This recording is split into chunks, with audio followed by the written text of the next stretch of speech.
പിതാവിൻ്റെയും പുത്രൻ്റെയും പരിശുദ്ധാത്മാവിൻ്റെയും നാമത്തിൽ ആമേൻ. ഈശോ മിശിഹായ്ക്ക് സ്തുതിയായിരിക്കട്ടെ. സുഖമാണെന്ന് കരുതുന്നു. ദൈവം അനുഗ്രഹിക്കട്ടെ. പുതിയൊരാഴ്ചയാണ്, പുതിയ ദിവസം ആരംഭിക്കുന്നു. തിങ്കളാഴ്ചയാണ്, ജനുവരി മാസം 19-ാം തീയതി 2026 ഏകദേശം ഒരു മാസം പിന്നിടാൻ പോകുന്നു. നമ്മുടെ ശക്തി കൊണ്ടൊന്നും അല്ല നാം മുന്നോട്ട് പോയത്, ദൈവത്തിൻ്റെ ശക്തിയാണ്. ദൈവമാണ് നമ്മുടെ കരം പിടിച്ച് നമ്മെ മുന്നോട്ട് കൊണ്ടുപോയത്. ആ ദൈവത്തിന് നമുക്ക് നന്ദി പറയാം. ഓരോ നിമിഷവും ഓരോ ചുവടുകളും നയിക്കുന്നത് ദൈവമാണെന്നുള്ള വിശ്വാസത്തോടെ നമുക്ക് മുന്നോട്ട് പോകാം. So smile and start your day with Jesus. ഈ എപ്പിസോഡിലേക്ക് നിങ്ങളെ സ്നേഹത്തോടെ സ്വാഗതം ചെയ്യുന്നു. ഞാൻ സിബി വർഗീസ്. ഇന്ന് പഠിക്കുന്ന വചനം വിശുദ്ധ പൗലോസ്ലീഹ തിമോത്തേയൂസിന് എഴുതിയ 1-ാം ലേഖനമാണ്. The first letter of Saint Paul to Timothy. അതിൻ്റെ 1-ാം അധ്യായം 12-ാമത്തെ വചനം, ചാപ്റ്റർ 1 verse 12.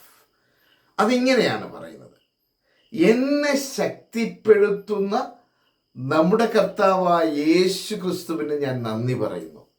എന്നെ ശക്തിപ്പെടുത്തുന്ന നമ്മുടെ കർത്താവായ യേശു ക്രിസ്തുവിന് ഞാൻ നന്ദി പറയുന്നു. എന്തെന്നാൽ തൻ്റെ ശുശ്രൂഷയ്ക്കായി എന്നെ നിയമിച്ചുകൊണ്ട് അവൻ എന്നെ വിശ്വസ്തനായി കണക്കാക്കി.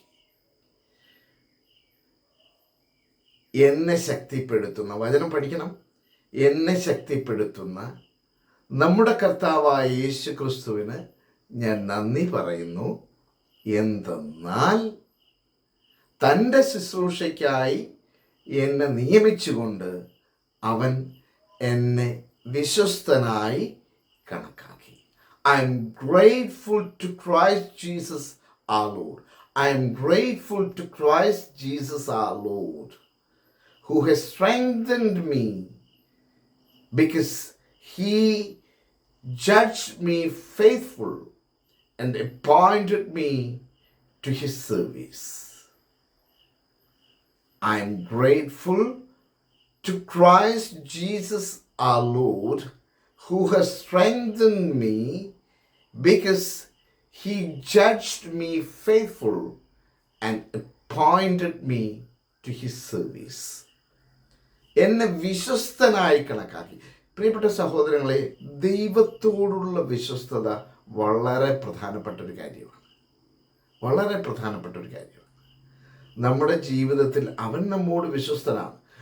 അതായത് ദൈവം പറഞ്ഞിട്ടുള്ള ഓരോ വാഗ്ദാനങ്ങളിലും അവൻ വിശ്വസ്തനാണ്.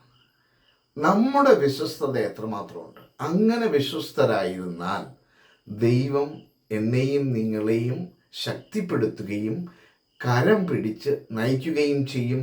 നമ്മുടെ ഓരോ ചുവടുകളും ഓരോ ശുശ്രൂഷകളാക്കി മാറ്റാൻ ദൈവം സഹായിക്കും. നാം ഒരു വാക്ക് പറഞ്ഞാലോ നമ്മുടെ പ്രവൃത്തിയും ഒക്കെ വളരെ സുന്ദരമാക്കി മാറ്റാൻ ദൈവത്തിൻ്റെ ശക്തിയാൽ, അത് നമ്മുടെ വിശ്വസ്തയോടെ നാം ചെയ്യുമ്പോൾ ദൈവത്തിൻ്റെ ശക്തി നമ്മിൽ പ്രകടമാകും. അങ്ങനെ ആയിരിക്കട്ടെ. പ്രത്യേകിച്ചും ഈ ആഴ്ച ആരംഭിക്കുമ്പോൾ ആഗ്രഹിക്കാം, കർത്താവേ, ഇനിയുള്ള ഓരോ ദിവസവും എന്നെ ശക്തിപ്പെടുത്തിക്കൊള്ളണമേ. ആമേൻ.